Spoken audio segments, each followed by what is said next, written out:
Benarkah membaca nama-nama sahabat dan mendoakan radhiyallahu an di sela-sela salat tarawih ini tidak ada dasarnya?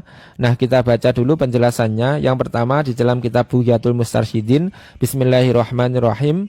Wa amat taradhi anis sahabati falam yarid bi khususi huna kabaini taslimati tarawihi.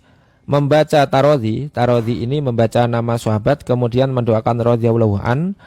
Ini tidak ada dalil khusus jika diucapkan sebelum azan, sebagaimana tidak ada dalil khusus jika diucapkan di sela-sela sholat tarawih.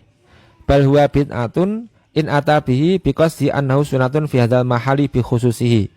Bahkan hukumnya bid'ah, bahkan termasuk bid'ah jika meyakini kesunahan tarawih ini khusus diucapkan di sela-sela sholat tarawih.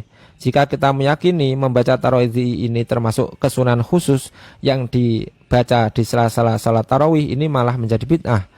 La in atabi biqasdi kaunuhu sunnatan min haisul umumi.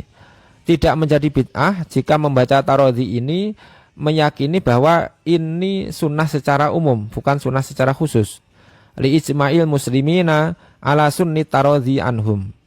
Karena para ulama ijma, para ulama sepakat membaca tarawih kepada para sahabat ini sunnah. Membaca nama sahabat kemudian mendoakan radhiyallahu an, ini para ulama sepakat ini sunnah. Jadi intinya membaca tarawih, mengucapkan nama sahabat dan mendoakan radhiyallahu an, ini menjadi bid'ah jika meyakini ini termasuk kesunahan khusus di sela-sela sholat tarawih, jika meyakini hal tersebut. Namun jika membaca tarawih di sela-sela salat tarawih ini meyakini ini sunnah secara umum, ini hukumnya sunnah, tidak bid'ah tapi sunnah. Jadi jangan meyakini ini sebuah kekhususan di sela-sela salat tarawih. Wala alal hikmata fit taradhi anhum wa anil ulama'i wasulahai at-tanwihu bi ulwi syanihim wa tambihu bi idami maqamihim. Kemungkinan hikmah disunahkan tarawih kepada sahabat, kepada para ulama dan kepada orang-orang soleh adalah kita menyanjung keagungan derajat mereka dan mengingatkan bahwa mereka mempunyai derajat yang tinggi. Ini jawaban yang pertama. Jawaban yang kedua terdapat di dalam kitab Fathul Mu'in. Bismillahirrahmanirrahim. Wa yundabu ayyantakila li fardin au naflin min mawdhi'i sholatihi.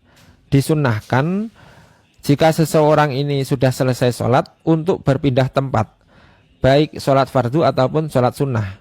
Jadi ketika Anda selesai sholat dan akan melaksanakan sholat yang kedua, ini disunahkan untuk berpindah tempat. Misalkan sholat pertama di belakang, shaf belakang, sholat kedua disunahkan pindah ke shaf depan. Atau yang tadi di samping kiri, sholat yang kedua disunahkan berpindah ke samping agak kanan. Alasannya kenapa? Liyasyhadalahu al-maudhi'u. Supaya tempat-tempat ini menjadi saksi di akhirat nanti. Semakin banyak tempat yang kita gunakan untuk sholat ini, semakin banyak saksinya di akhirat nanti. Haitsu lam tu'aridhu fadilatun nahwi shafin awalin. Dengan catatan jangan sampai bertentangan dengan fadilahnya sholat. Semisal yang tadinya di shaf awal berpindah ke shaf belakang, ini malah tidak disunahkan karena bertentangan dengan fadilahnya shaf sholat. Fa'ilam yantakil fasolah bikalami insanin. Maka apabila tidak berpindah tempat, disunahkan untuk memisah di antara dua sholat tadi dengan sebuah kalam, dengan sebuah perkataan atau ucapan. Jadi ada dua opsi ya, bagi seseorang yang melakukan banyak sholat, sholat 1, sholat 2, sholat 3, di antara dua sholat ini, yang pertama disunahkan untuk berpindah tempat. Jika tidak berpindah tempat, disunahkan untuk memisah antara dua sholat tadi dengan kalam, dengan ucapan. Apalagi dalam masalah tarawih ini di sela-sela dengan ucapan yang bagus, dengan sholawat kepada Nabi, dengan tarawih kepada sahabat. Jadi double, pahalanya double.